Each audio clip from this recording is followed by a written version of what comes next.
Sem ti, porque tuas vontades libertas vencer o calor desse lugar.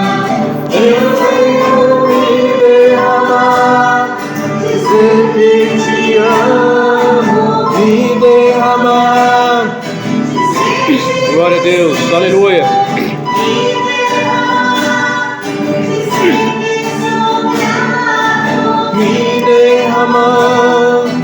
Sei que és famoso. Glória a Deus, aleluia, Senhor. Bendito seja o nome do Senhor. Glória a Jesus. Aleluia.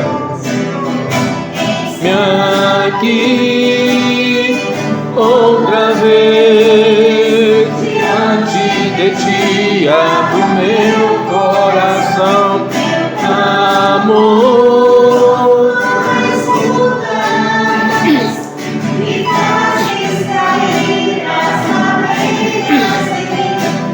Fiel Senhor, dize, abras de amor, esperança, sem sentir,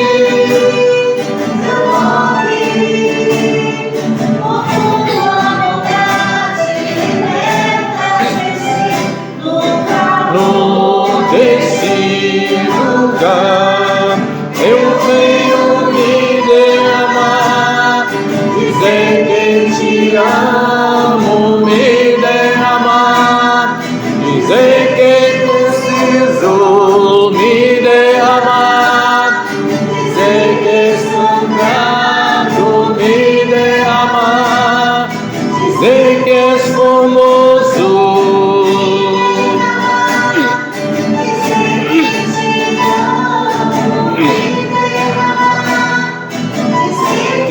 Preciso me derramar, dizer que sou grato, me derramar, dizer que és formoso. Aleluia, glória a Deus.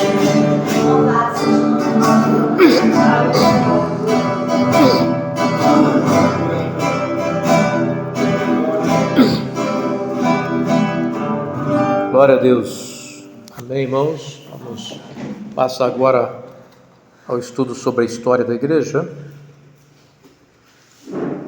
Por que é importante nós estudarmos um pouco sobre a história da igreja? Porque também facilita, nós falamos de contexto, né? De compreender o contexto, as coisas, e nós temos o início da história da igreja já registrado dentro da própria Bíblia, né? Nós temos ali os relatos do início da história da igreja na própria Bíblia. Depois nós temos, que nós vamos estudando posteriormente, a sequência da história da igreja, alguns acontecimentos importantes, que é importante a gente conhecer, a gente aprender também o desafio que foi para a igreja chegar onde chegou, chegar até os nossos dias, legado de algumas pessoas que ficaram, fé, testemunho, né? Que serve para a edificação da igreja também, erros que foram cometidos, que serve para a gente evitar de cometer os mesmos erros. Então, conhecer a história da igreja é muito bom. Pode passar aí para a linha do tempo aí do cristianismo. O que nós temos ali, irmãos, a linha do tempo dos primeiros cristãos. Os irmãos vão ver ali o ano 30 depois de Cristo, né? Você tem ali a morte e a ressurreição de Cristo, começa então a marcar a linha do tempo que vai ali até o ano 95, que é quando a revelação de Deus é entregue ao apóstolo João, na ilha de Patmos, que é a revelação do Apocalipse.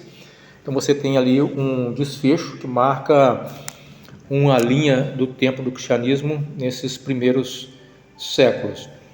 Logo depois da morte e ressurreição de Cristo, os irmãos vão ver ali, tem o Pentecoste, que é o início da igreja. A igreja, ela começa na festa do Pentecostes.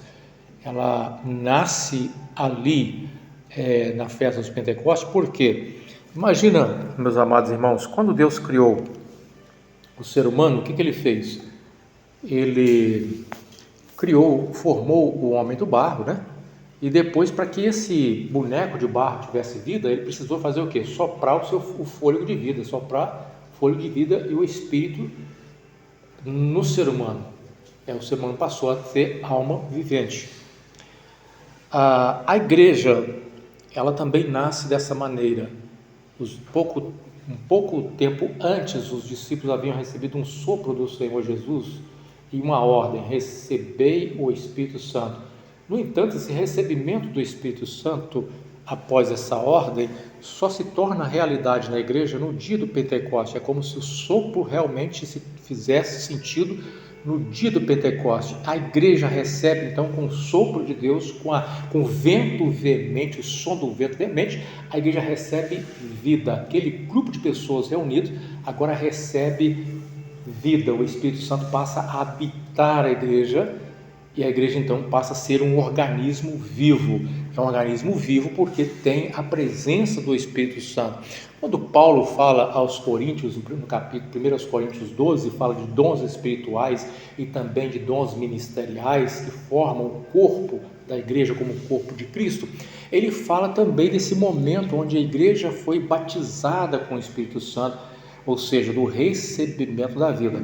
Veja bem que Paulo, em nenhum momento, ele menciona o sangue de Jesus, porque a ideia da vida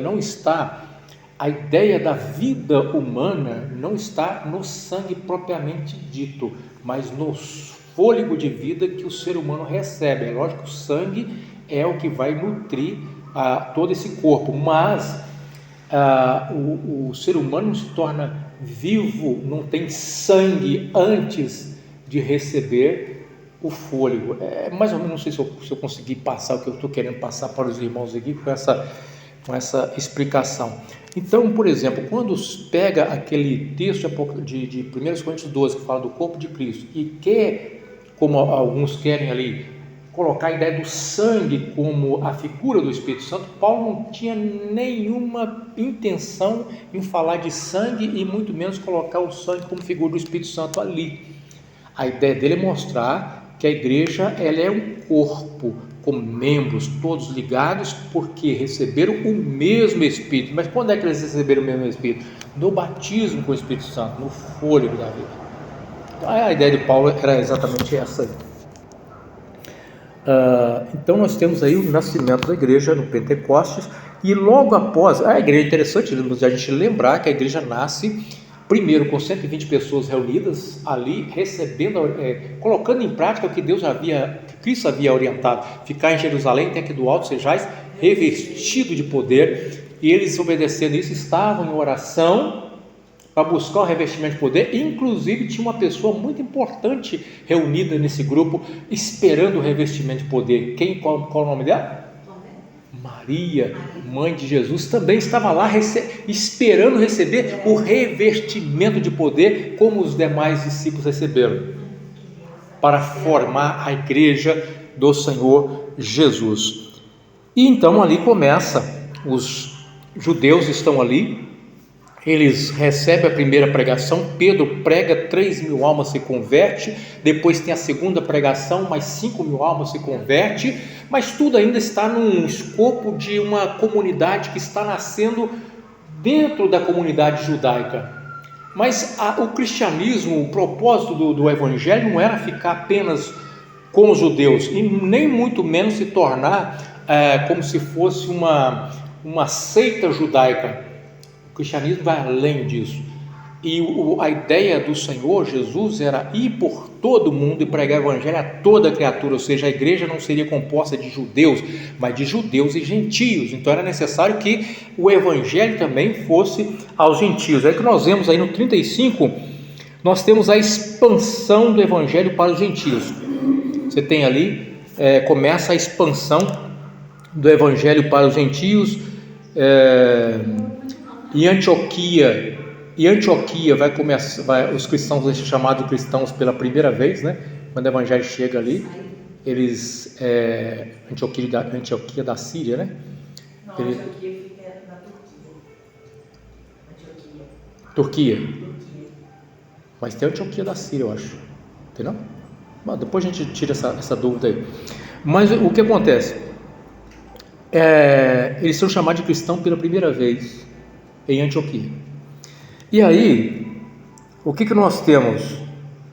Depois aí, 49 DC, nós temos o Concílio de Jerusalém, que foi o primeiro concílio da igreja.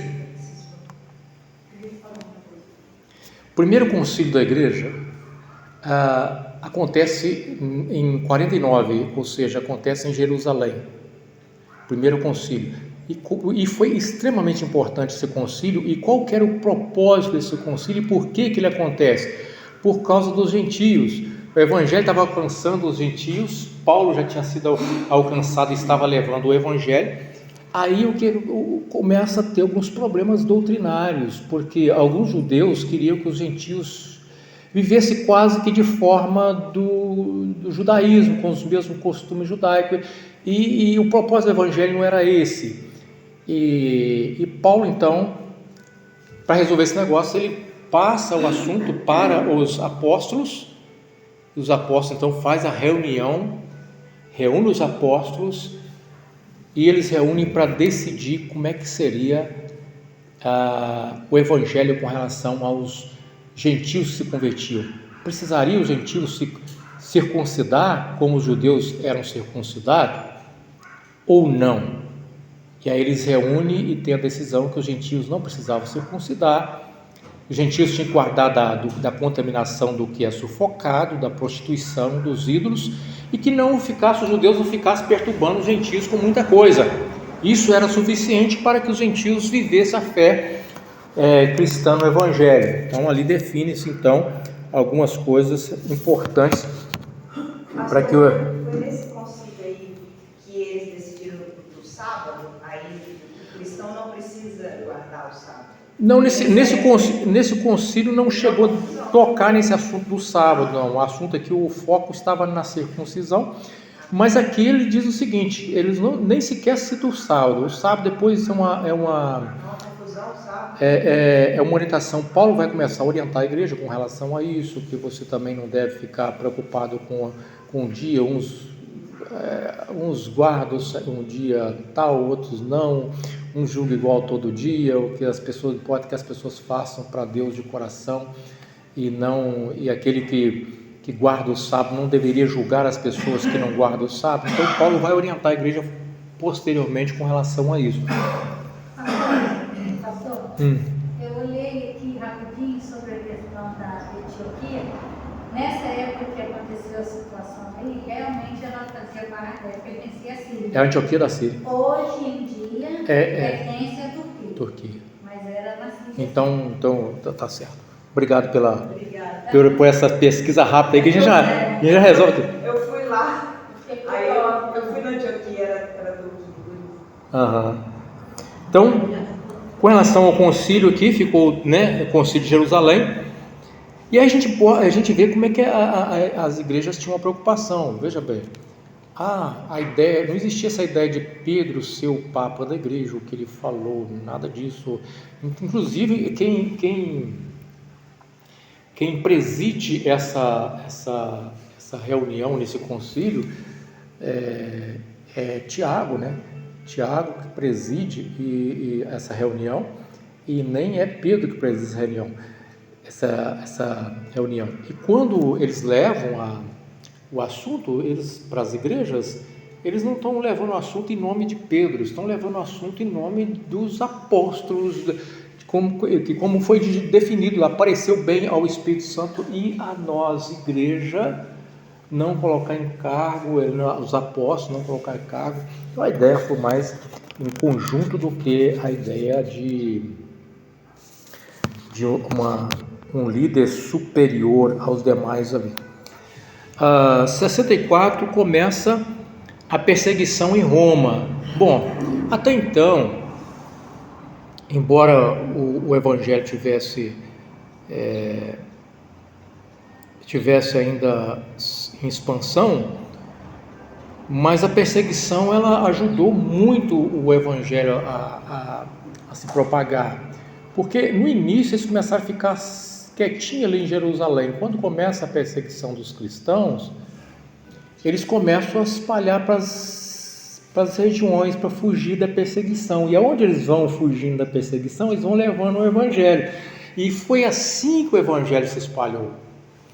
Então a perseguição, de certa forma, foi um sacudir de Deus, assim, peraí, eu não mandei vocês ir, e vocês estão esperando o quê, né? Então vocês vão, e eles foram. A perseguição romana ali, 64 depois de Cristo, começa ali a grande perseguição com os imperadores, né? E no ano 70 você tem a queda de Jerusalém, a destruição de Jerusalém, e aí você tem aquilo que se cumpre parcialmente do que Jesus falou no Mateus 24, quando as cidades foram cercadas, os discípulos atentos fugiram para a região de Pela, para as montanhas, e escaparam do cerco de Jerusalém, que aconteceu no dia de sábado, e prendeu muitas pessoas lá dentro, e muitos morreram naquele dia trágico, que foi uma espécie de uma tribulação enorme para eles, e Jerusalém foi destruído ali, cai no ano 70. Não acontece no sábado, nem no inverno, nem no dia de sábado. E em 95 nós temos aí os escritos de João em Patmos. Os outros apóstolos haviam morrido nas perseguições, morreram, e João vai ser o último dos apóstolos a morrer. Ele vai ser exilado na ilha de Patmos, e ali ele vai receber a revelação do Apocalipse.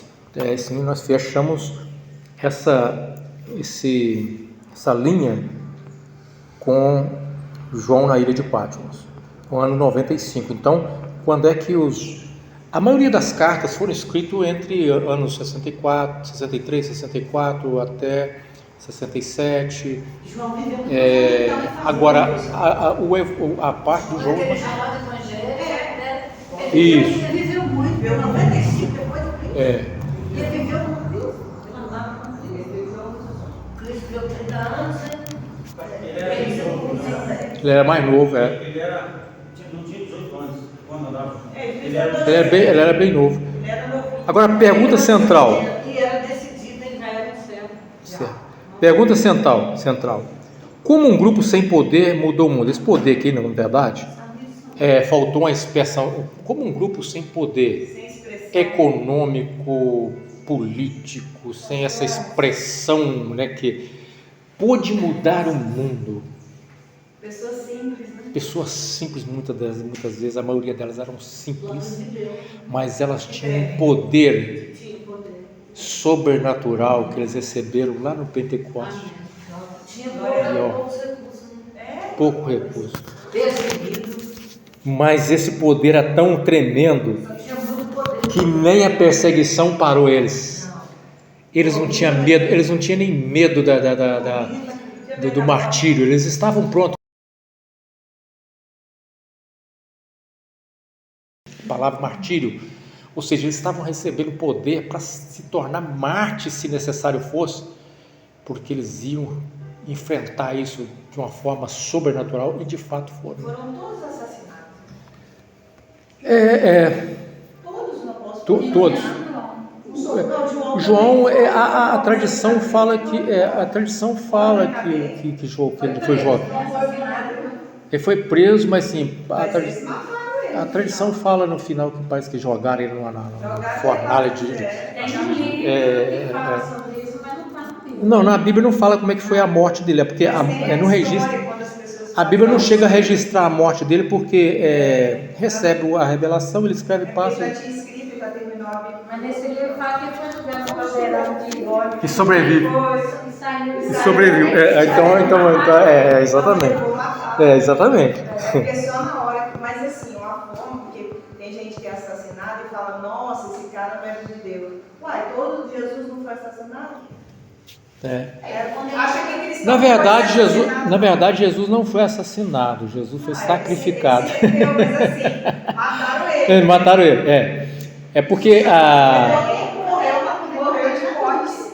Morreu de morte agressiva. Porque a ideia Passando ele devagarzinho. Uma ilha que era um cárcere. Ninguém entrava lá. Ele foi morrendo aos poucos, tadinho. pode mudar para o próximo ali. Ele foi torturado, né? Ele foi morrendo aos poucos. Então nós temos aqui a questão da Roma Antiga, irmãos, a Roma Antiga. Se nós vamos falar de história, onde a igreja nasce, nós precisamos conhecer um pouco desse contexto do Império Romano, porque era o império que estava ali, Roma domina o mundo conhecido na época, se expandiu com seus exércitos fortes, Roma vai crescer, e Jerusalém é conquistada ali através do general, como é que fala o nome do general, gente? Não, sem ser o César, você tem o Pompeu, ele entra ali, conquista Jerusalém. Jerusalém começa então a ficar sob domínio romano a partir do ano 63, aí surge o período dos Herodes.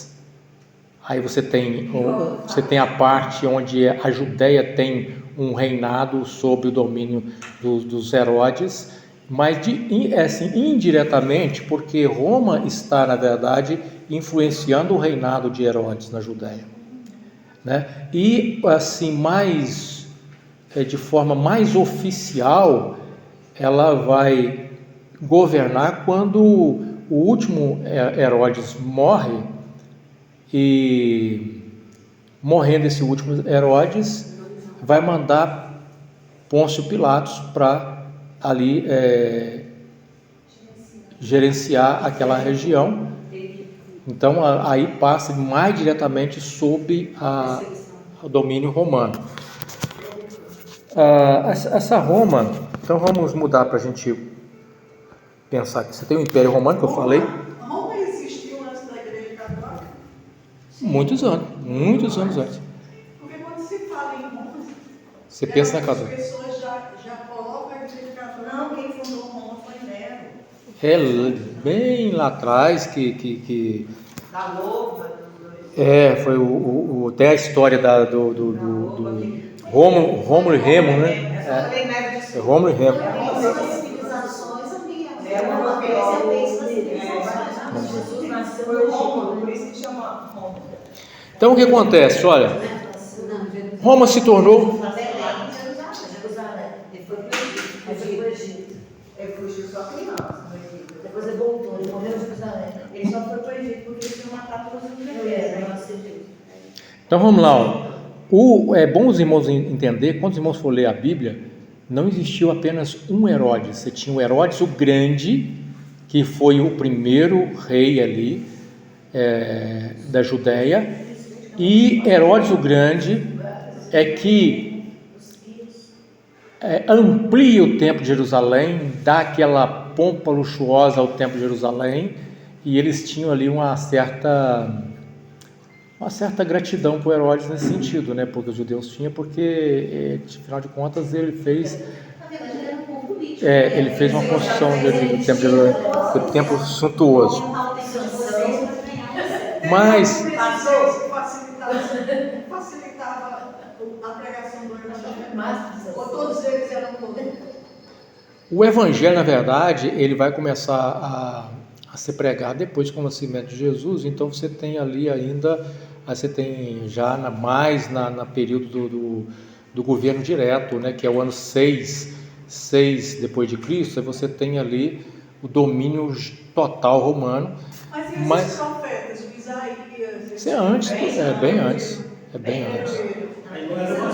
Não, Não, aí já não está no Antiga Aliança ainda, né? Nós estamos falando aqui do Novo Testamento. Nós estamos no Novo Testamento. Isaías está lá no Antigo Testamento, né? Isaías está lá antes do cativeiro babilônico para Isaías profetizou acerca de Jesus há mais de 700 anos. então ele está bem antes. Mas o que acontece?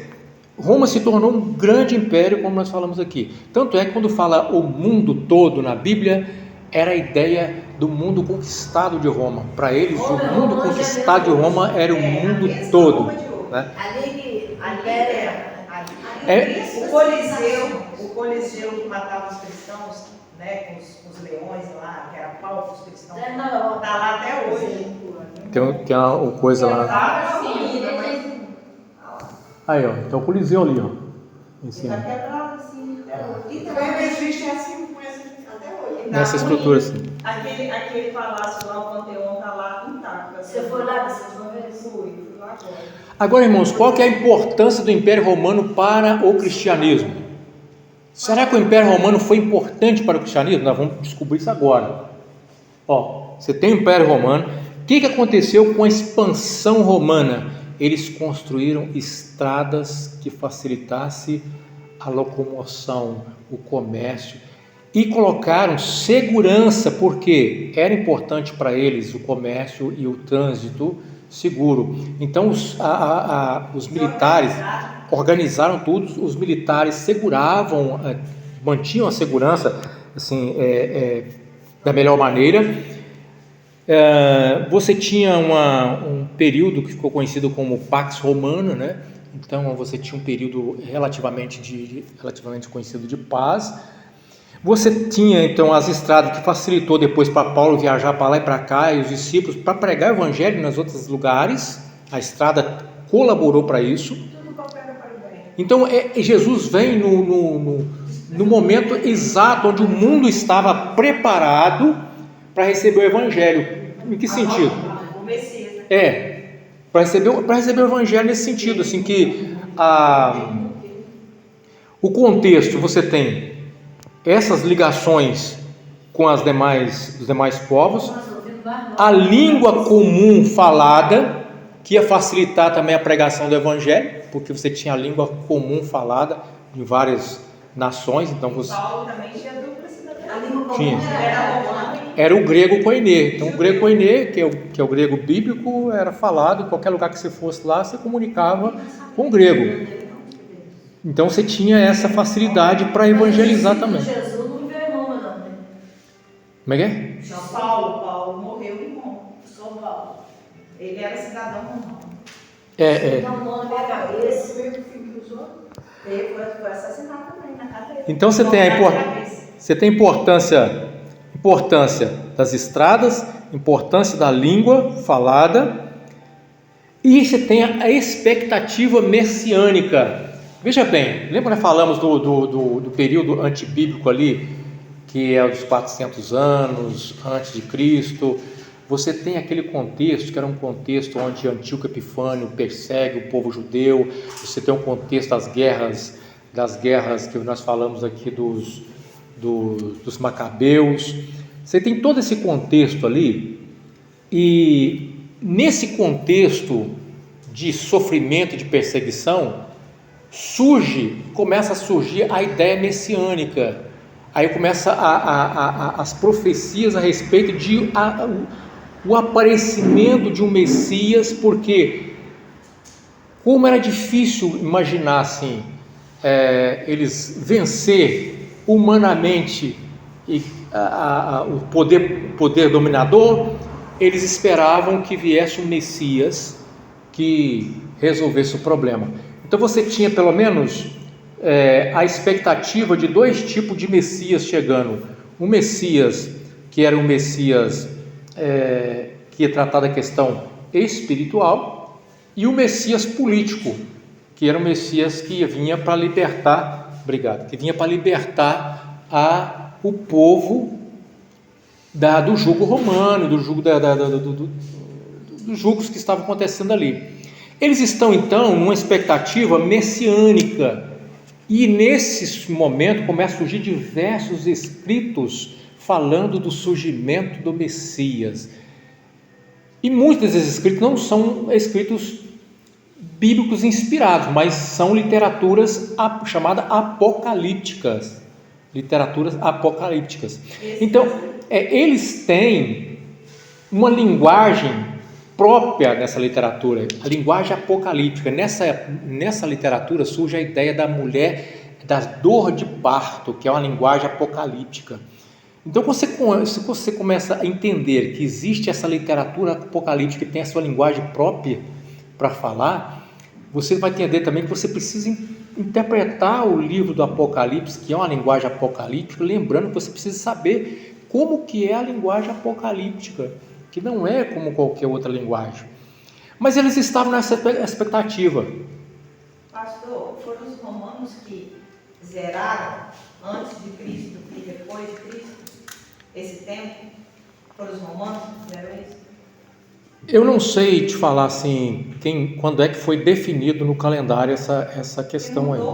Mudou ali o divisor de água. Jesus foi o divisor de água, antes e depois de Cristo. É algo tremendo, né? Tremendo. Então, o que nós temos ali? Mas então, depois do Império Romano, teve esse silêncio também? A igreja ficou... Não, isso foi durante o Império Romano. Durante o Império Romano você tem esse período. O Império Romano começa a nascer nesse contexto aí dos 400 anos. Esses 400 silêncio anos Deus profético. ficou sem falar com ninguém. Foi antes? Não é que ficou sem falar com ninguém. Ele falava, nesses 400 anos ele falava, mas ele não deu uma inspiração tal qual os profetas. Não tinha um ministério profético. O ministério profético havia encerrado. Aí você tem os escritos, como que é o primeiro Macabeus, o segundo Macabeus, Tobias. O pessoal vai passar em coisa, não é? O povo da igreja ficou 100 anos de Cristo. Ficou, de certa forma, com aquilo que eles possuíam, que é a revelação que eles tinham. Ficou com a revelação que eles tinham. Com a revelação?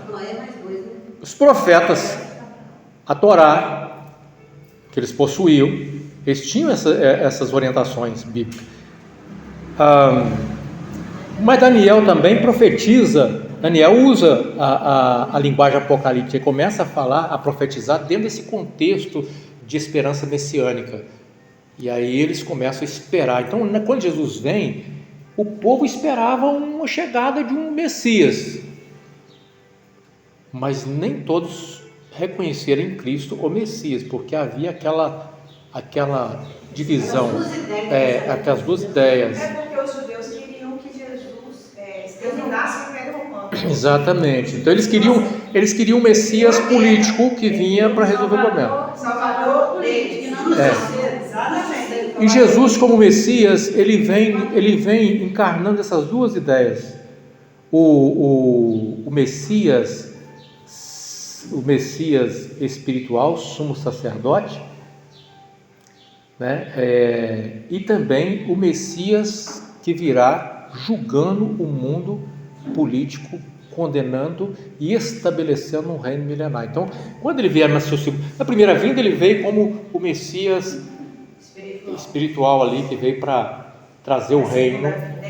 Na segunda vinda, ele vem com um aspecto de juiz, de julgador, de que vem para julgar. Então, essa expectativa messiânica também preparou o povo para a chegada e para o recebimento também de Jesus como Messias. E outros nomes surgiram, por isso que Jesus falou assim: muitos, os que vieram antes de mim, ladrão, insultador, porque muitos que vieram antes, como o suposto Messias que vinha resolver, e não resolvia nada. E você tem até a ideia do Barrabás, que também chamava Jesus, né? Barrabás também, conhecido como... esse Barrabás, ele estava dentro de um contexto também de uma ideia de um Messias que poderia resolver o problema ali, mas não foi. É um revolucionário. Então a ideia. Então vamos mudar. Jerusalém, na época de Jesus, você tem Jerusalém se tornou um centro político e religioso. Um centro político e religioso. Ali você tem o templo, está vendo ali os irmãos ali, o grande templo. Esse templo não tem mais, tá? Hoje não existe mais. Esse templo aí não existe mais, ele foi destruído. Foi destruído no ano 70. Só está o mundo. Por que ele foi destruído? Só não. Por que ele foi Porque destruído? a guerra invadiram lá e quebraram. Eles pediram Ah. para Jesus sobre a nossa cabeça. Eles construíram um Foi Israel ele, ficou sem mas foi ele separação. que pediu essa justiça de Deus para destruir lá. Mas foi para Só profetizar. É. Quando Como Jesus falou, que não ficaria A queda de Jerusalém foi um julgamento, uma espécie de julgamento de Deus sobre as nações sobre o próprio judeu que endureceu e não aceitou. Tem ruína lá. Quando for ser construído o terceiro templo nesse lugar, é a hora que o anticristo vai estar ao final. Aí não tem uma mesquita nesse lugar, não? Tem. Lugar onde o templo tem uma mesquita. Agora, para mudar. Jerusalém se tornou um centro religioso, então você tinha ali as grandes festas religiosas, acontecia tudo em Jerusalém, você tinha um movimento que acontecia ali em Jerusalém, que as pessoas vinham de diversas partes para participar da festa no templo de Jerusalém. Então você vê que a igreja nasce naquele contexto, onde o povo está ali para festejar, o dia de Pentecostes, a festa de Pentecostes, o pessoal vieram de vários lugares para festejar a igreja nasce ali, um centro religioso. Então o templo tinha uma importância muito grande nesse período, e você tinha também a tensão política, que eu já falei que já existia, porque o povo queria sair da dominação romana, eles não queriam ficar, o povo judeu não queria ficar sob o domínio romano, eles queriam se livrar disso, eles queriam a independência deles. Então você tinha uma tensão política também envolvendo essa questão, e você tem a expectativa messiânica que nós já falamos, você tem a divisão social. Você tinha assim na Judéia você tinha essa divisão social, assim, na área mais ao norte, você tinha a morada dos nobres, as pessoas mais ricas, uma elite ficava ali, e a grande parte ocupava o restante da área mais ao sul, são as pessoas mais pobres estavam. Então você tinha também essa divisão social que era bem notória nesse período, bem semelhante ao que a gente percebe ao longo da história humana, né? Sempre existiu essa ideia da divisão social, onde uns às vezes estão lá no topo e outros estão mais embaixo. Então você tinha esse contexto aqui envolvendo isso. Para mudar, a vida e morte e a ressurreição de Jesus acontece nesse contexto.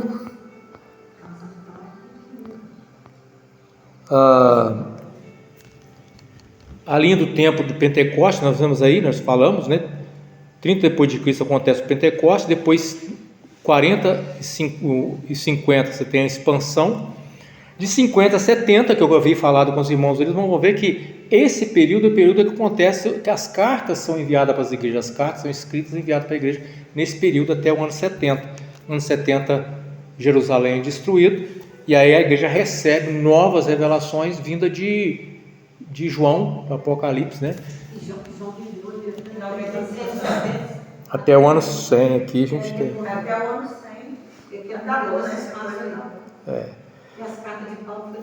Pode mudar. A característica da igreja primitiva. Qual era a característica da igreja primitiva? Eles mantinham-se em comunhão, ensino da palavra e oração. Comunhão uns com os outros, reuniam, como nós estamos reunindo aqui, manter a comunhão, oração e estudo da palavra de Deus. Essa era a característica da igreja do primeiro século. Nós estamos fazendo a mesma coisa 2026 anos depois. 2026 anos depois. Graças a Deus. Linha do tempo. Aí nós temos, voltando um pouquinho a linha do tempo aí, nós temos aí o Pentecostes, depois o ano 50 marcando as missões, as viagens de Paulo, as grandes viagens de Paulo, né, para levar o Evangelho aos lugares distantes. 70 a queda de Jerusalém, e ano 100 você tem uma expansão maior do cristianismo que acontece também no ano 100, aí você está num contexto de perseguição também romana ao cristianismo, que depois nós vamos estudar um pouco mais à frente sobre a história da igreja. Os grandes imperadores se foram reconhecidos como os deuses, né? Exigiam a adoração dos cristãos como Deus, e a negação da adoração, isso levou a igreja a sofrer uma grande perseguição, e a igreja vai ser perseguida aí até mais ou menos o ano 300 depois de Cristo. A igreja passa por esse período de de perseguição, sofrendo perseguição. Depois ela tem ali com a conversão de Constantino, a igreja começa então a receber um período de paz, mas até o ano 300 a igreja está sofrendo massacre, às vezes de um imperador por outro, diminuía um pouco a tensão. Um imperador e outro, às vezes a perseguição não era tão cruel, mas às vezes quando mudava o imperador, aí a coisa fervia e os cristãos sofriam. Mas a perseguição, como eu disse antes, serviu também para a expansão dos cristãos. Houve até um cristão, não me lembro qual cristão, que falou que usou a expressão que o sangue dos mártires regava a semente do evangelho, né? Porque quanto mais o martírio acontecia, mais o evangelho crescia, né? Era uma coisa assim completamente. Mas a perseguição ao Evangelho, ao Cristo, persistiu muitos anos, né? Foi até um ano. Até poucos anos, assim, para nós é muito, mas até poucos anos. Perante a esses anos aí, não tinha ainda. Não, mas assim, a grande perseguição do Império Romano aos cristãos vai até ali, aproximadamente o ano 300. Aí você tem a conversão. Aí você tem a conversão do imperador romano Constantino. Quando o imperador romano Constantino converte, aí dá um alívio para a perseguição. O Império Romano para de perseguir os cristãos, porque agora, afinal de contas, você tem um imperador que se converte ao cristianismo e vira cristão. Há debate se ele de fato tinha convertido ou não, mas de qualquer maneira, mesmo que seja nominal ou não, ele trouxe um certo período de paz para a igreja ali, porque Mais humano, né? tem homens que a igreja católica está até como santo, que foi tudo perseguido por causa que ele foi. Se eu não me engano, Domiciano, eu não sei se é esse o imperador que veio antes dele, tem um que falou que ia extinguir com o cristianismo em pouco tempo, ia acabar com os cristãos. Começou uma perseguição e começou a queimar as Bíblias. Mas logo depois aconteceu o inverso. O próximo imperador que assumiu mandou publicar Bíblias. Fez o contrário. O outro estava mandando queimar as Bíblias. Esse mandou publicar. Mais fica fora. E assim vem vindo até os dias de hoje. Agora, a igreja romana, católica romana, também perseguiu e matou muita gente que não era cristão. Isso. Tá ali, de uma hora a perseguição aos cristãos aí. Coliseu. Olha o Coliseu, ó. Não, tinha que ser cristão romano, se não fosse ruim. Olha lá, irmãos, ó, a ideia de perseguição romana. Você tinha um Coliseu. Acontecia no Coliseu as lutas dos gladiadores. Tem muito filme assim, né? Então era um espetáculo romano chegar lá e assistir gladiador lutando contra o outro, até a morte. Eles se alegravam com esse espetáculo grotesco, né? Não é muito diferente de hoje, porque as pessoas se alegram o outro ir lá e espancar o outro, até sangrar o outro lá, e diz que é esporte. Então, mais ou menos por aí. Mas os cristãos, nesse Coliseu, os cristãos sofreram, foram mortos por feras, foram jogadas feras nesse Coliseu aí, né? E os leões, os cães. Pode mudar. Expansão da igreja, linha do tempo, 300 a 100. Jerusalém, Antioquia. Então, o evangelho nasce em Jerusalém, a igreja nasce em Jerusalém. De Jerusalém, ela vai chegar e vai atingir Antioquia.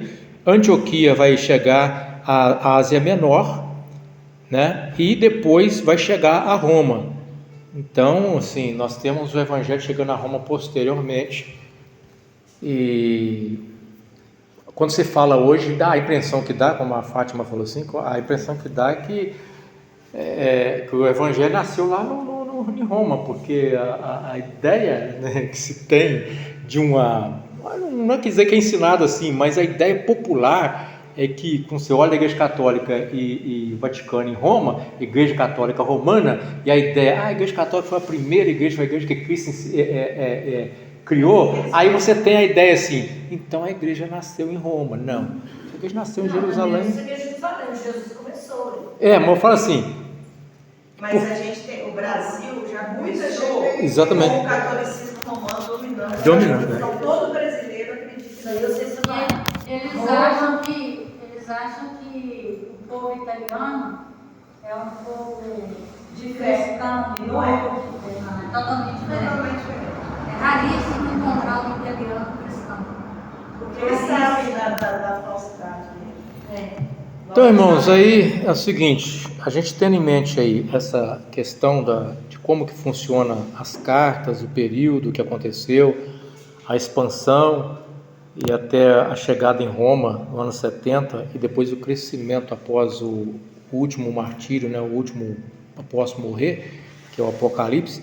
Aí nós vamos entrar em outra ideia, nós vamos entrar na parte onde os cristãos são perseguidos pelo Império Romano, os imperadores que vêm depois desses e começam a perseguir. Depois nós vamos falar um pouquinho sobre essa questão em próximas oportunidades. Mas a história continua, os irmãos vão ver, pode mudar, a história continua, a história da igreja continua hoje. O pastor ia bem perto, Roma, Ásia Menor, Antioquia, Jerusalém. Eu estou pensando nisso daí. Não, mas aqui a Ásia Menor, então, as 7 igrejas do Apocalipse estão na Ásia Menor, na Turquia. Eu fui lá. Éfeso, você faz um tour. Não é muito, a Turquia não é muito distante da Itália. Não, Jerusalém até Roma. Como é que eles chegaram até lá? Não, também não é distante. Isso era tudo de cavalo, a pé? Mas naquela época as viagens. Você falou que os próprios romanos. Não tinha avião naquela época. Naquela época se andava. É pertinho, de avião, por exemplo. Não é pertinho, mas também. Até lá, de avião, é umas 2h30, mais ou menos. Não é pertinho, mas também Não, porque não tinha avião, não tinha nada, nem levava. Não, mas para locomover, porque na época a locomoção mas é isso que eu ia falar. Você pode pegar um barco na Turquia e sair. É isso que eu ia falar. Não era a locomoção não era só a pé. Você tinha os barcos que você pegava, os navios. Lembra da história do navio de Jonas? Lembra da história de Jonas no navio? Então eles tinham navio que fazia também sofreu vários. Paulo sofreu vários naufrágios. Então essas viagens. O navio afundou em Malta, a ilha de Malta na Itália. Então, essas viagens, não pode pensar nessas viagens apenas no ponto de vista de a pé. Você tinha recursos, você tinha cavalos, você tinha barcos, camelo. A Josimar falou, tinha camelo. O pastor falou, houve uma expansão, abriu estrada, eles saíram. Deus usou o Império Romano que estava dominando a mundo para levar o cristianismo. Exatamente. Inclusive nós brasileiros aqui somos herdeiros, porque já chegou o cristianismo aqui para a gente. Já começou, o Brasil é o maior país cristão católico do mundo. Quem sustenta Roma é o Brasil. É o Brasil. Aí os Estados Unidos é protestante, 90%. Brasil é bastante gênero. Amém. Vamos crer em Deus também. Tá bom por enquanto? Ô, pastor Torinho, depois você posta lá que eu acabo de ver, tá? Tá bom. Eu só achei que eu estava gravando o áudio aqui, mas não gravou. Pois é, eu estava falando aqui no início, podia ser gravado. Bom, primeiro eu consegui gravar, esse outro agora eu fui olhar aqui. Mas tá bom, o primeiro foi mais Aí, o primeiro eu vou colocar postando depois lá. Eu não vi Mas gravando, não parece que não tá bom. é importante a gente saber separar essa questão da ideia de tempo. É importante que você pegue a Bíblia lá, as cartas de Paulo. Então, as cartas estão mais ou menos de um anos 60 e 50 e 70, né? Você tem as cartas aí. Então você tem mais ou menos uma base, período que está acontecendo naquela momento de igreja, né? E acho que é isso aí que a gente fala hoje. Esse seminário, Que é uma introdução. esse seminário de hoje, ele tem uma importância muito grande, principalmente para a gente poder saber mais sobre a história. Saber, alguém que faz alguma pergunta para você, a gente... Eu se me faz uma pergunta, eu não sei, eu vou estudar e depois eu te respondo. Exatamente. A questão isso é uma introdução para a gente continuar depois, porque as apostilas são principiante, primeiro período, segundo período, e eu estou fazendo o que? Estou criando essas apostilas de maneira sequencial para a gente continuar depois. Então isso aqui você tem uma introdução, uma base para você ter uma noção mais ou menos, você tem a linha do tempo ali, da história que está registrada na Bíblia, a história da igreja, você já sabe, não vai ter o ano 100, a marca começa ali com o ano 30, né? E você vai ter o ano 100, você tem essa... Mas é possível, não é explicadinho, não pastor está explicando. Não, assim, bem mais ou menos, né? Assim. Igual aquele que não era santo, não era Espírito Santo dos povos, você não está explicando por cima. Na apostila? Na apostila eu acho que está. Eu acho que está. Eu acho interessante também a gente entender que o Irã de hoje, que está fazendo essa guerra com os Estados Unidos e Israel, o Irã que está lá era a antiga Pérsia. Sim. E que esses árabes extremistas do Irã, xiitas, não aceitam nenhuma outra religião de ninguém a não ser deles. E que os outros países, por exemplo, a Turquia, não é extremista. A Turquia faz parte da OTAN e muitos árabes não são extremistas. Exato. Porque eles são filhos de Abraão também, com a Agar, escrava. Quando a Sara não teve fé, ela pediu que o Abraão deitasse com a Agar, tivesse Ismael. Mas o filho da promessa era Isaac. Então os judeus vêm de Isaac e os árabes vêm de Ismael, mas eles acreditam no mesmo Pai, Deus de Abraão.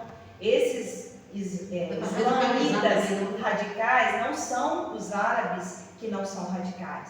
A gente às vezes confunde. A gente acha que todo árabe odeia os judeus. Não é verdade. Não é verdade. O Irã odeia os judeus. Eles são os terroristas. O Hamas, o Hezbollah, é tudo do Irã. Eles estão fazendo uma guerra nuclear para matar todo mundo. Eles querem matar os judeus, mas são eles, os outros árabes não são. Você não pode colocar tudo num... Não pode colocar todo mundo no mesmo cesto, porque senão os católicos já tiveram ódio dos árabes e dos judeus também. Os católicos. É igual, por exemplo, a mesma coisa no cristianismo, né? Você tem cristianismo radical. Foi na Sara, não teve fé, pediu Abraão para que se deitasse lá e pregasse a serva dela e deu essa confusão. Dá essa confusão, mas eles não são, então, são demônios. Os árabes hoje até eles hoje, são filhos. Deus tinha promessa para os israelitas. Promessa dos Agar, filhos de Ismael. Eles são nação, eles são a nação de Deus. Amém. Descendente de Abraão, filho de Abraão. Exatamente. Uma oração, encerrando.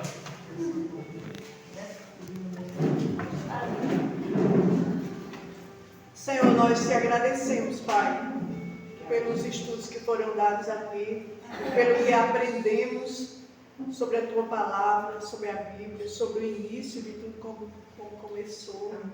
Senhor, nós te agradecemos por tudo que nós aprendemos aqui, porque sabemos que o Senhor se fez presente do início ao fim. É isso que o Senhor quer de cada um de nós, para que nós sejamos cristãos valentes, para o trabalho na Tua obra, para a resposta na hora certa, porque aquele, quando alguém consegue se converte ao Evangelho, faz 1001 perguntas, tem curiosidade de saber muita coisa sobre a Bíblia, sobre a Palavra. E nós temos que estar aptos para responder, aptos para dar uma resposta na hora certa, aptos para falar de Ti, Pai. É isso que nós queremos. Saber falar de Ti com segurança, com ousadia, em nome de Jesus. Pai, abençoa esses estudos, que nós possamos ter mais seminários igual a esse, para que nós consigamos aprender mais e mais de Ti. Nós já te agradecemos por tudo, nos leva ao nosso lado, debaixo da cobertura do sangue de Jesus. Obrigada por tudo, Pai, em nome de Jesus. Amém. Amém. Amém, irmãos. Gente, um bom dia para todos. Vai tomar café não, José? José, vai tomar café não? Mas eu espero. Olha, por favor.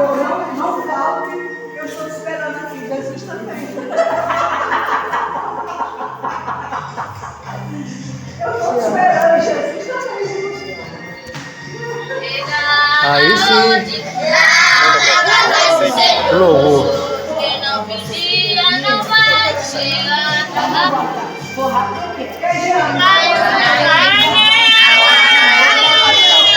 Tá certo.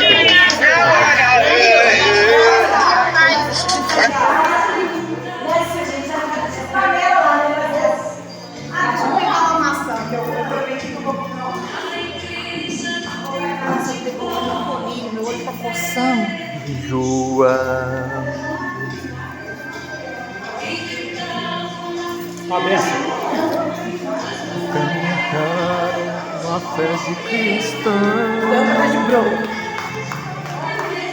O pra mim, verdadeira missão.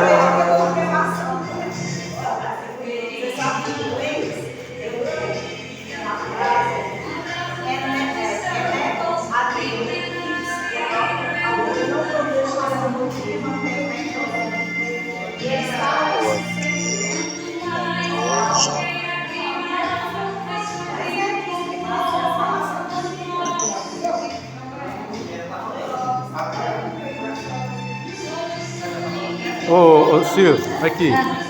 Eu recebi hoje, ó, a quantidade de tijolo que eles fizeram. Ah, eu vi eles fazendo. A quantidade que Maravilha, eles né? fizeram. É com a oferta da irmã lá de Cerecida? Não, ela ainda não mandou, ela não, mas eu tô mandando, tô recebendo de outras pessoas.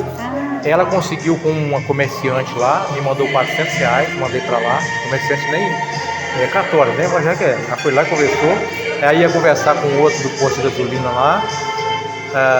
Meu pai mandou também. Aquele primo do Samuel que veio uma vez aqui, tinha mandado recentemente, deixou mais oferta lá no Elias me pegar. Amanhã eu vou pegar, vou mandar pra lá. Essa semana foi a semana que foi chegando, sabe? Foi chegando. Aí eles vão construir a igreja, né? Com esse tijolo. Mas a ideia surgiu dessa minha prima lá. Quando eu mandei o negócio da lona, Você falou aqui que ficou. ela sensibilizou.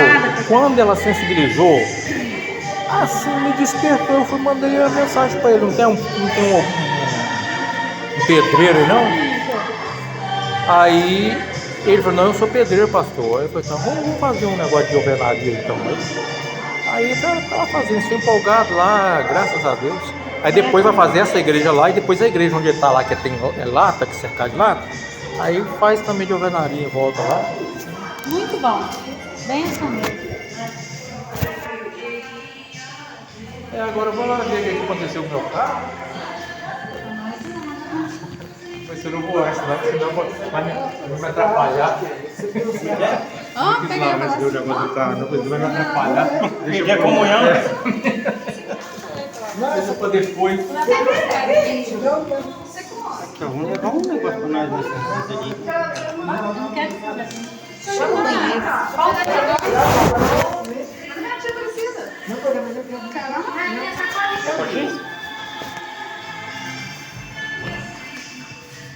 Gente, até de noite. Paz, senhor. Eu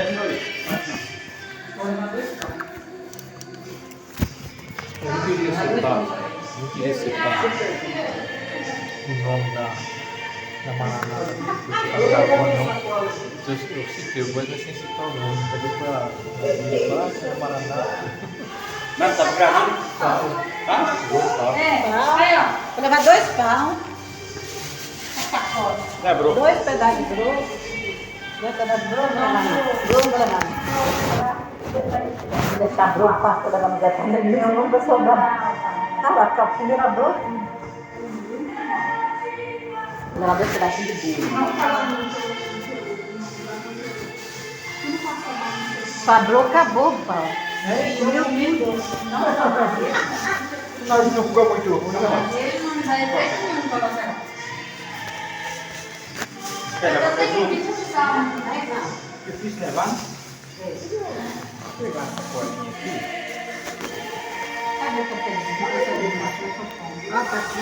Nossa, que caçando. Acho que eu peguei 2 pão, 2 brocos. Leva mais, bro. Não, mas pode levar, mas não. Eu faço agora. Pois é, isso aí também. Muita paz, pastor Vane, bom dia.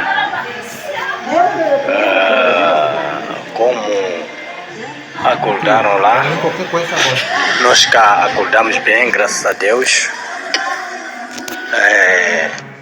Do dela de saúde. Mas sei dizer que sempre Deus vai olhando nela. Deus vai lhe libertar. E aqui já são 7 horas. Já estamos a começar a arrumar as nossas cadeiras. Até às 8. Todos os irmãos vão estar aqui para podermos começarmos com o culto de hoje. Muito obrigado. Passe um bom domingo. Domingo abençoado.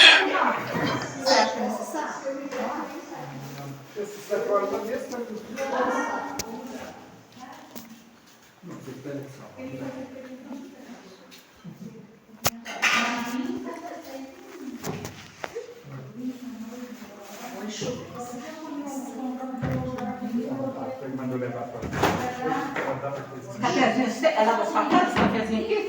É, delicioso. É mesmo? Esse 3 corações. Ah, eu uso 2 corações também, mas aí costuma dar pó pra mãe. Lá em casa tem 2 corações, mas aí. Não dá roça.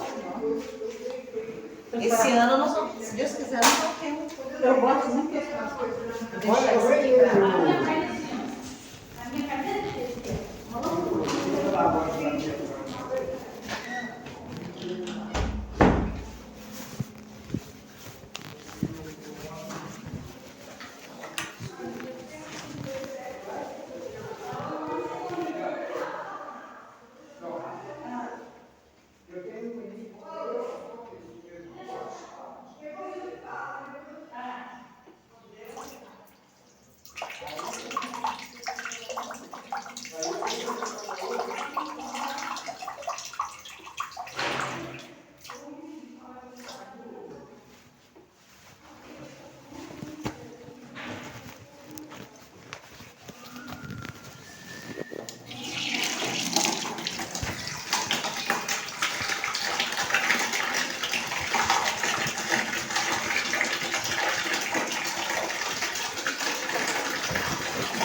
Aí o planejamento.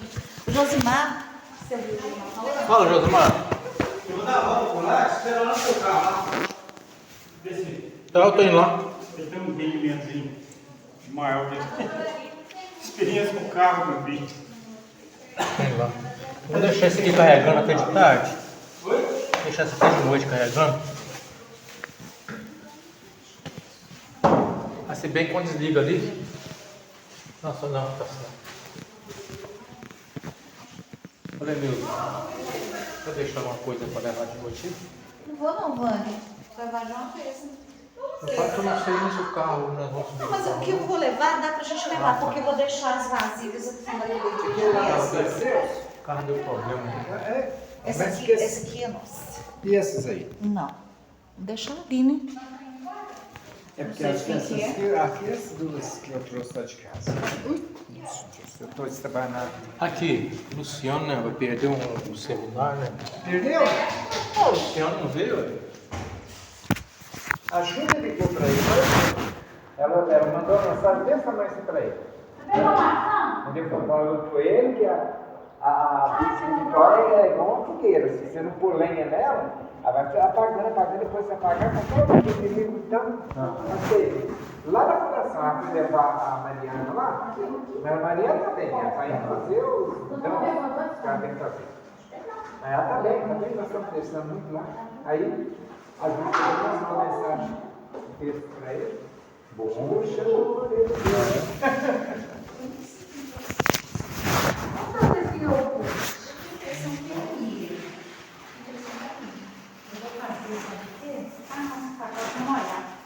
Ô Silvio, o senhor tem uma sacola aqui, ó. Esse iogurte não foi o Josimar que trouxe, não? Foi a Miriam. O Josimar foi buscar Foi a Miriam. Foi? Acho que era a Miriam. Ou foi o Josimar? Não, o Josimar foi buscar o... O Josimar foi o presunto. Presunto? Aí eu achei que fosse ele. mas aí a pensou muito com ele, assim, na mensagem de texto. É, porque tá assim, tá faltando e não faltava nada, né? Sabe, eu nem sei se ele tá vindo no meio de semana. No meio de semana eu não tô vindo No porque... meio de semana ele não vem. Não, porque eu tô indo... Às vezes ele vem no NBA, mas na igreja ele não tá. Porque lá eu saio, tem vezes que a gente sai 4 meses e embora. Aí a gente chega lá para 6 meses, 7 horas da noite. Não dá para poder vir mesmo. Hoje, inclusive, à noite eu não tenho vindo, porque eu tenho que fazer um preparo. Para amanhã. É, para amanhã, 7 horas eu tenho que estar lá. Gente, com Deus Ela deve vai ser. com ele também. É de noite, na graça de Deus. Mas se... Mas tá tudo certinho? Tá tudo bem, graças a Deus. Eu não faltei uma semana por causa da gripe, que dia que você me viu lá. Tá ótimo. Vai ser só uma sessão de hoje de rádio e... Entendeu? Não. Entendeu? Isso aí. Mas logo se der, nós estamos aqui. Só se por acaso eu tomar esse... Fica tranquilo. Eu devo fazer esse preparo, né? Entendeu? Gilmar. Gilmar Gilmar e o... os meninos... Gilmar e o outro é o... pastor... Gilberto? Gilberto. Ontem até falei com ele. Falei com ele. O Gilberto, ele frequentava a igreja, acho que ele saiu, né? Saiu. Aquele mudou o pessoal, a família lá, que tem um rapaz que é totalmente... Ele é um tal que atrofiou de uma forma que eu nunca tinha visto. Anteontem ele mudou, o Vicentino arrumou uma casinha para eles, eles mudaram ontem e ontem eu fui lá ajudar até a montar a cama para eles lá, sabe? Mas aí nós vamos ver depois se falar, falta só 11, não, peraí. Nossa, são 7, falta só 11 sessões, entendeu? Agora essa sessão eu vou marcar o culto lá no... Isso. Vai ser benção. Então, só que já tem mais esse morador lá, essa moradora. Aqui, gente. Até mais Senhor, logo, se Deus quiser, com a graça de Deus.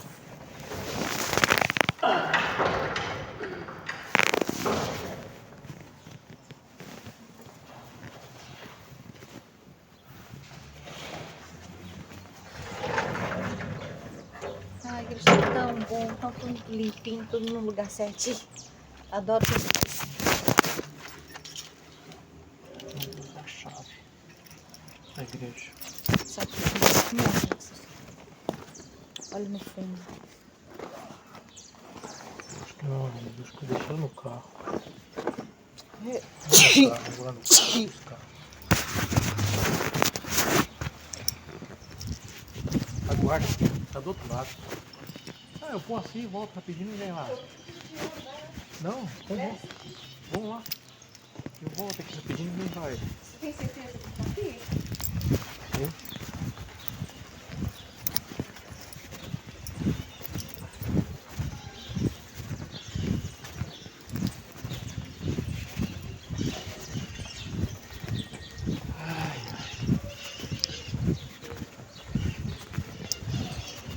Graças a Deus, deu certo.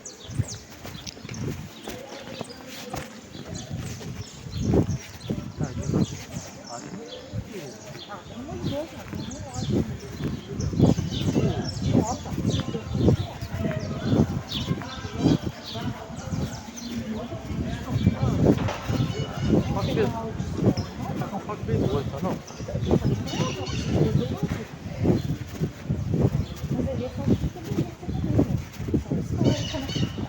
Será que na faculdade você não sabe, não? Se pode, tem que grande, essa desestabilização cresce muito. Uma vez que eu sou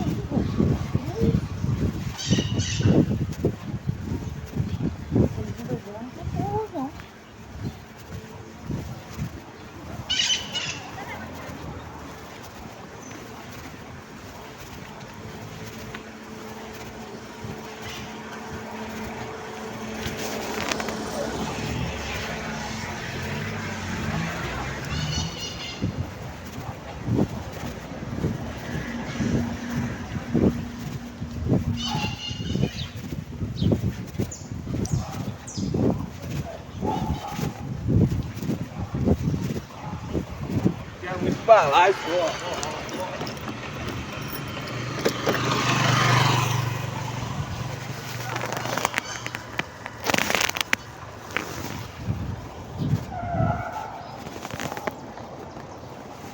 Escada não é?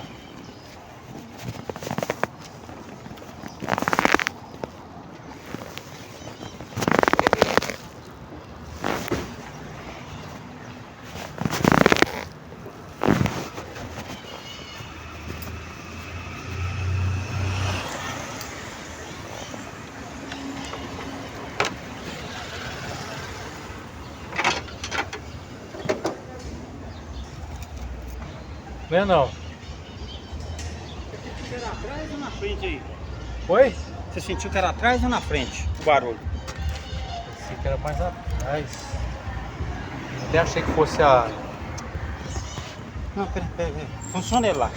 Achei até que fosse a roda.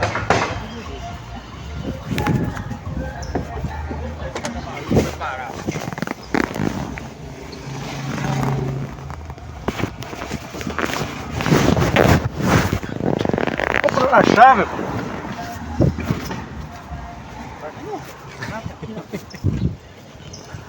Tem que achar a igreja também, que eu não deixei, não? Ué? A chave da igreja ficou dentro do carro.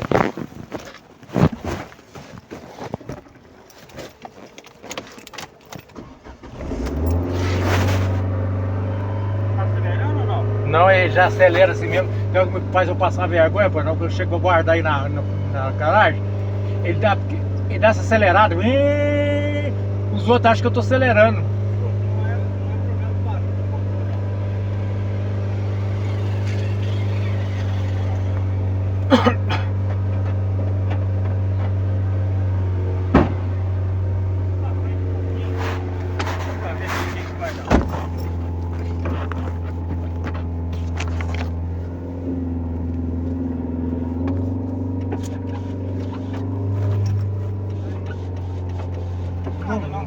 Não deu. Esquisito, né? Você dá uma resinha?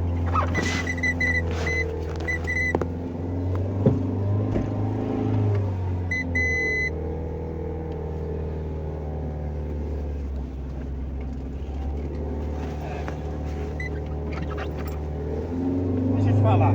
Ele não tá, isso aqui. Se for na hora que você virou pra cá, é amor cinético. Na hora que você virou aqui, ele deu um barulhinho. Tac. É, ele tá dando esse barulho, mas diz o coisa que é por causa do... que tem que trocar a caixa de direção que tá vazando. Diz o Edmilson que o óleo caiu no lugar que tem uma bucha ali. Aí essa bucha vai ter que trocar, fica socando, mas eu não sei. Não, se você curvou ali e fez o barulho, Fez o é mocinética. Sua mocinética está estragada. Não tem recurso, não é outra. Mas a coifa deve estar furada, porque aí entra areia dentro da... Entra a coifa e a mocinética, aí estraga a mocinética. Tá, mas não tem perigo não, você pode andar, pode ir embora, não tem perigo. Só que toda vez que você curvar vai dar esse barulho. Principalmente pra cá. Se a mocinética de lá estiver estragada, vai estar lá pra lá também. Eu já levei isso pro William, já levei pro cara pra ver essa instalação. Ah, mocinética. Olharam e não falaram que era...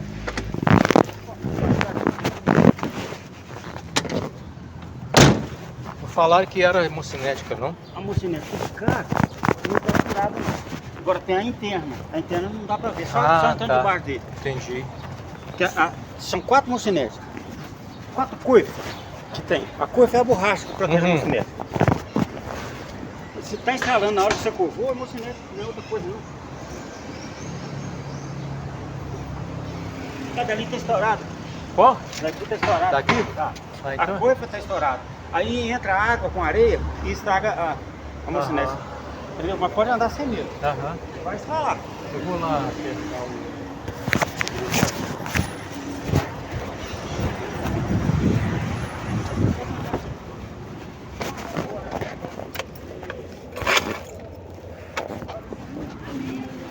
voltar pro mecânico. Agora eu vou te falar, você tá mexendo com um camarada que não entende de mim.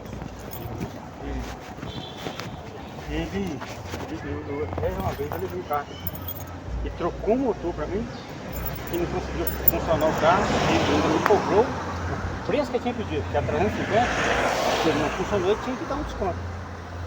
Aí eu tive que pagar o outro mecânico para fazer o serviço. Aí eu falei assim, aí outras pessoas já reclamaram dele. Procura outra. O William é bom. O William que geralmente faz isso pra mim, mas como o William tinha falado comigo que não trocava o correio dental desse carro, eu falei, vou fazer uma vez, eu não mexo no correio dental desse carro não. Aí eu levei pro que menino, ele foi e trocou pra mim o Edmilson, trocou. Até mesmo que quando ele estragou aqui, quem socorreu pra mim foi o Edmilson, que ele tinha soltado. Ele é seu vizinho lá, soltado esse negócio. Então, mas eu ia levar pro William. O Edmilson é fraco. Ele é mais novo, né? E não vejo muita honestidade não. Até do meu vizinho lá, que é cunhado dele. Mas isso aí, esse estrada aí só vai dar na hora que você estiver andando, virando o carro. Na hora que você sair. Não posso dizer que ele fez isso comigo, não, mas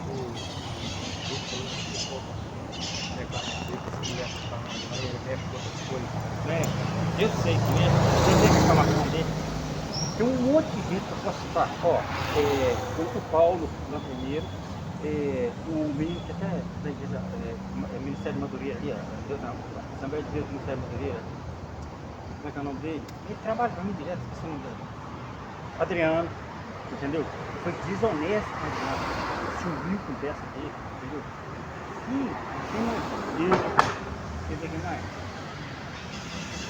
Então eu te aconselho mais deixa eu falar, só na hora que você curvar, então você faz o seguinte, na hora que você curvar, você tenta abrir o máximo possível e não faz a curva de pressa, faz ela mais devagarzinho. Entendi. Tá? Mas você pode andar sem medo. A daqui é estourada. Eu vi a ladeira mas eu vou colocar uma coisa pra comer. Quando ele olhou, não se mete não. Tá furada a coisa. Tá furada. Você baixar aqui, você vai ver que ela tá furada. Aí fura, e entra água com areia. Aí estraga no cimento. Alô, Josmar, obrigado.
E os pais acham que lá é hotel 7 estrelas, não é 5 não, é 7.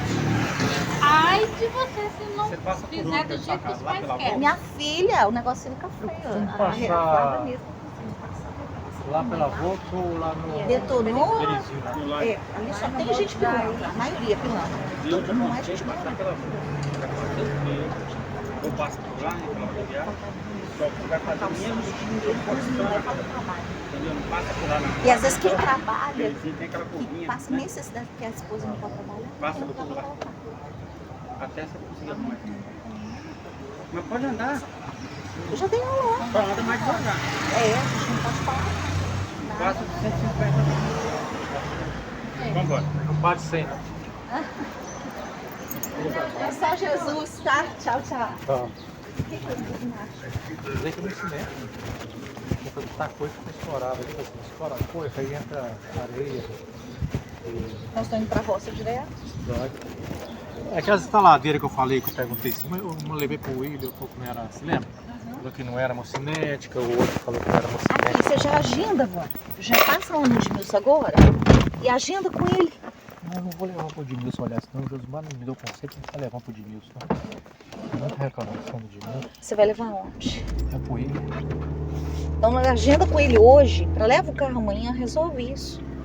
Nós precisamos do carro em dia, porque senão nós não rendemos na roça. E é a roça que vai nos dar o rendimento que nós precisamos. Às vezes aquela catação lá já vai nos ajudar. Meu Deus do céu. Mãe menino maluco. Ah, é isso mesmo. Cadê a chave da minha? Nossa, que calor. Eu queria pedir a Mira para tirar uma foto de nós desse jeito, não?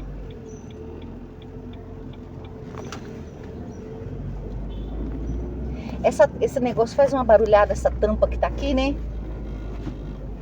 Ah, Silvia, que barulho é esse? Eu falei, Silvia, tem uma tampa. Aonde? Para. Aquela tampa que passa aqui, que não sei se é de esgoto, se é da rede telefônica, que o carro passa e faz tá, tá. Passou ali agora, fez nossa, barulho. Na hora que eu virei ali, o Josmar falou assim, por que você virou? Você virou, aí deu a instaladeira. Mas deu uma instaladeira, Deus, eu fiquei... Então, vamos mais devagar, né? Vamos passar pelo contorno. Andar, pode andar, você evita forçar muito a direção. Vamos pelo contorno lá que é mais tranquilo. E você já agenda isso, já tem que resolver isso. E eu fui rápido de casa. Aham, aí forçou.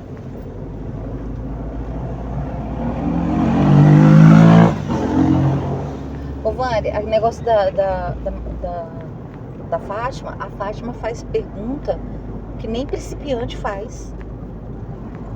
Aí eu tava falando com a Silvia, assim, Silvia, a questão de ser pastora, eu não tenho paciência, porque eu não tenho paciência para pergunta de outra.